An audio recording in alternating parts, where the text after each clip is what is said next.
What's the meaning of acid rock? Acid rock. Acid rock.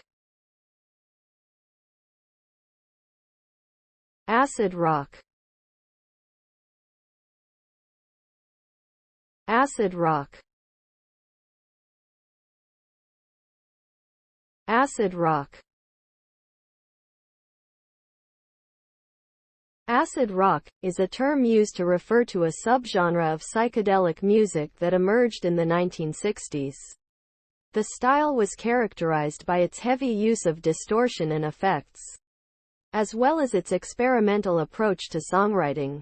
Acid rock was a key part of the counterculture movement of the time, and its popularity peaked in the late 1960s and early 1970s.